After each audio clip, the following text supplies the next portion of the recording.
Hi, welcome to tech కవి. నేను మీ కీర్తిసాగర్.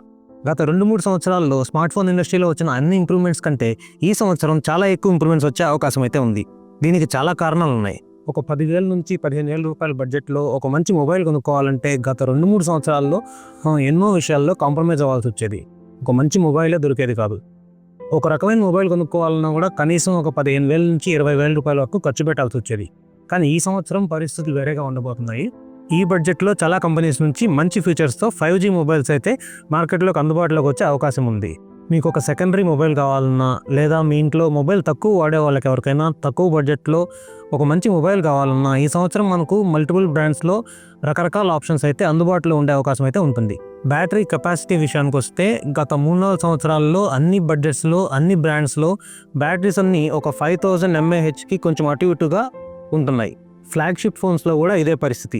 ఒక 5,000 mAh నుంచి 5,500 mAhకి మించి బ్యాటరీ కెపాసిటీ అనేది అస్సలు పెరగట్లేదు. కానీ ప్రస్తుతం మొబైల్స్లో వాడుతున్న లిథియం అయాన్ బ్యాటరీస్ కాకుండా లేటెస్ట్గా వస్తున్న సిలికాన్ కార్బన్ బ్యాటరీస్ వాడడం వల్ల ఈ సంవత్సరం బ్యాటరీ కెపాసిటీ 6,500 mAh నుంచి 7,000 వరకు కూడా ఎక్స్టెండ్ అయ్యే అవకాశం అయితే ఉంది. అలాగే ఒక 30,000 లోపు బడ్జెట్లో మొబైల్స్కి కూడా 100 వాట్ ఫాస్ట్ ఛార్జింగ్ కావచ్చు, వైర్లెస్ ఛార్జింగ్ లాంటి ఫీచర్స్ కూడా చాలా కామన్గా దొరికే అవకాశం ఉంటుంది. జనరల్గా IP69 వాటర్ రెసిస్టెన్స్ అంటే హై టెంపరేచర్ వాటర్ని హై ప్రెషర్తో మొబైల్ మీద స్ప్రే చేసినా కూడా మొబైల్ తట్టుకోగలుగుతుంది. ఈ IP69 వాటర్ రెసిస్టెన్స్తో ఈ సంవత్సరం మొట్టమొదటిసారిగా ఫ్లాగ్షిప్ మొబైల్స్ మార్కెట్లోకి లాంచ్ అవబోతున్నాయి. మరి ఈ IP68 పరిస్థితి ఏంటి? ఆబ్వియస్గా IP68 అనేది 25K మొబైల్స్ నుండి మిడ్ రేంజ్ మొబైల్స్ అన్నింటిలో అందుబాటులోకి వచ్చే అవకాశం అయితే ఉంటుంది. జనరల్గా IP69 అనేది రియల్ లైఫ్ యూసేజ్లో అంతగా ఉపయోగపడుతుందని చెప్పలేము. మరి దీనివల్ల ఉపయోగం ఏంటంటే ఫ్లాగ్షిప్ మొబైల్స్లో IP69 రేటింగ్ అందుబాటులోకి రావడం వల్ల IP68 అనేది మిడ్ రేంజ్ మొబైల్స్లో అందుబాటులోకి వస్తుంది. నిజానికి ఈ IP68 రేటింగ్ నార్మల్ యూసేజ్కి చాలా బాగా సరిపోతుంది. మొబైల్స్లో కర్వ్డ్ స్క్రీన్స్ అనేటివి చాలా కాలం నుంచే చూస్తున్నాం. ఇవి ఫ్లాట్ డిస్ప్లేస్ కంటే చూడడానికి బాగున్నా కానీ వాడేటప్పుడు వీటి వల్ల అయితే కొన్ని ఇబ్బందులు అయితే ఎదుర్కోవాల్సి వస్తుంది. ఎడ్జెస్లో మన ఫింగర్స్ టచ్ అవ్వడం వల్ల వచ్చే అన్వాంటెడ్ టచెస్ ఏవైతే ఉన్నాయో ఇవి చాలా చిరాకు తెప్పిస్తాయి. గేమ్స్ ఆడేటప్పుడు ఈ సమస్య మరీ ఎక్కువగా ఉంటుంది. ఈ సమస్యను పరిష్కరించడానికి, అన్వాంటెడ్ టచెస్ని అవాయిడ్ చేయడానికి స్మార్ట్ ఫోన్ కంపెనీస్ అయితే మైక్రో క్వాడ్ కర్వ్డ్ డిస్ప్లేస్ అనే కొత్త టెక్నాలజీని అయితే ఉపయోగించుకుంటున్నాయి. దీనివల్ల ఈ సంవత్సరం కర్వ్డ్ స్క్రీన్ మోడల్స్ అయితే మార్కెట్లో ఎక్కువగా రిలీజ్ అయ్యే అవకాశం ఉంది. ఆల్రెడీ బడ్జెట్ మొబైల్స్లో కూడా స్క్రీన్లోనే ఆప్టికల్ ఫింగర్ ప్రింట్ సెన్సర్స్ అయితే మార్కెట్లో అవైలబుల్గా ఉన్నాయి. కానీ వీటిలోనే ఇంకా ఫాస్ట్గా స్క్రీన్ని అన్లాక్ చేయగలిగే అడ్వాన్స్డ్ టెక్నాలజీ అయిన అల్ట్రాసానిక్ ఫింగర్ ప్రింట్ సెన్సార్స్ అనే టెక్నాలజీతో కూడా ఈ సంవత్సరం ఎక్కువ మోడల్స్ అయితే మార్కెట్లో రిలీజ్ అయ్యే అవకాశం అయితే ఉంది. అలాగే గొరిల్లా గ్లాస్ విక్టర్స్ కూడా అందుబాటులోకి రావడం వల్ల మొబైల్స్ యొక్క బిల్డ్ క్వాలిటీ ఇంప్రూవ్ అయ్యి ఫోన్స్ లైఫ్ కూడా పెరిగే అవకాశం ఉంది. ఈ Wi-Fi 7, Bluetooth 6.0, శాటిలైట్ కనెక్టివిటీ లాంటి ఫీచర్స్ అన్ని బ్రాండ్స్ ఎక్కువ మోడల్స్లో అన్ని వేరియంట్స్లో స్టాండర్డ్గా ప్రొవైడ్ చేయడం వల్ల ఈ కనెక్టివిటీ అనేది ఇంప్రూవ్ అయ్యి ఫాస్ట్గా స్టేబుల్ కనెక్షన్స్ అయితే ఎస్టాబ్లిష్ అవ్వు. ఈ సంవత్సరం ఫ్లిప్ ఫోన్స్ 40,000 నుంచి 50,000 ప్రైస్ రేంజ్లో మార్కెట్లోకి రిలీజ్ అయ్యే అవకాశం అయితే ఉంటుంది. అలాగే ఫోల్డబుల్ ఫోన్స్ కూడా అన్ని రకరకాల బ్రాండ్స్లో 70,000 నుంచి 80,000 బడ్జెట్లో అయితే మార్కెట్లోకి రిలీజ్ అయ్యే ఛాన్స్ అయితే ఉంటుంది. కానీ ఈ ఫోల్డబుల్ ఫోన్స్ కానీ ఫ్లిప్ ఫోన్స్ కానీ కొనుక్కునే ముందు ఆ మొబైల్స్ యొక్క బ్రాండ్, బిల్డ్ క్వాలిటీ లాంటివి కన్సిడర్ చేసుకుని తీసుకోవడం మంచిది. నేను ఈ మాట ఎందుకు చెప్తున్నానో మీకు తెలుసు.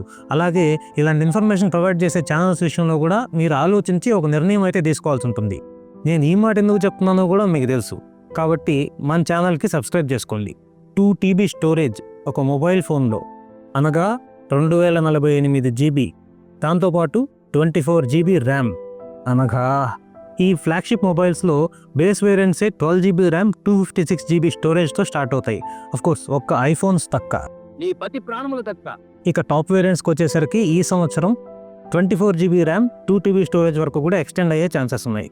ఇవన్నీ కూడా మామూలుగానే కాస్ట్లీ ఎఫర్ట్స్ కాబట్టి దానికి తగినట్లుగానే ఈ మొబైల్స్ యొక్క రేట్లన్నీ భారీ స్థాయిలోనే పెరిగే ఛాన్సెస్ ఉన్నాయి. మనం ఒక మొబైల్లో ఏ ఫీచర్ గురించైనా సపరేట్గా మాట్లాడుకోవచ్చు, కానీ ఒక్క ఫీచర్ గురించి మాత్రం విడిగా మాట్లాడుకోవడానికి వీలవదు. దేవుడు అన్ని చోట్ల ఉంటాడన్నట్లుగానే ఈ ఆర్టిఫిషియల్ ఇంటెలిజెన్స్ కూడా ఒక మాలం మధ్యలో దారంలాగా అన్ని ఫీచర్స్ని కలిపి హ్యాండిల్ చేస్తూనే అవన్నీ కూడా మ్యాక్సిమం ఎబిలిటీతో పర్ఫామ్ చేయడానికి హెల్ప్ చేస్తుంది. ఒక మొబైల్లో ఉన్న మెసేజెస్ యాప్ లాంటి బేసిక్ ఫీచర్ దగ్గర నుంచి హై అండ్ గేమింగ్ యాప్స్ వరకు, కెమెరాస్ నుంచి బ్యాటరీ ఆప్టిమైజేషన్ వరకు ప్రతి ఫీచర్కి ఒక స్టెరాయిడ్ లాగా పనిచేస్తూ ప్రతి ఫీచర్ని అంతర్లీనంగా ఇంప్రూవ్ చేస్తుంది.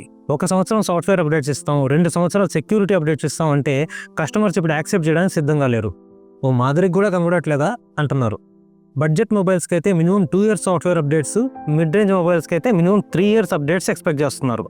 అలాగే ఫ్లాగ్షిప్ మొబైల్స్కి అయితే 6 to 7 ఇయర్స్ సాఫ్ట్వేర్ సపోర్ట్ని కంపెనీసే ప్రొవైడ్ చేస్తున్నాయి.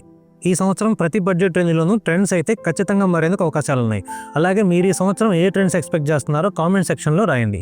ఒక ఫేస్లెస్ యూట్యూబ్ ఛానల్ని ఎలా సెలెక్ట్ చేసుకోవాలి, ఎలా మెయింటైన్ చేసుకోవాలి ఇలాంటి విషయాలతో పాటు ఫేస్లెస్ ఛానల్కి నిష్ ఐడియాస్ ఏమైనా కావాలంటే ఈ వీడియో చూడండి. లైక్ చేసి సబ్స్క్రైబ్ చేసుకోవడం మర్చిపోవద్దు.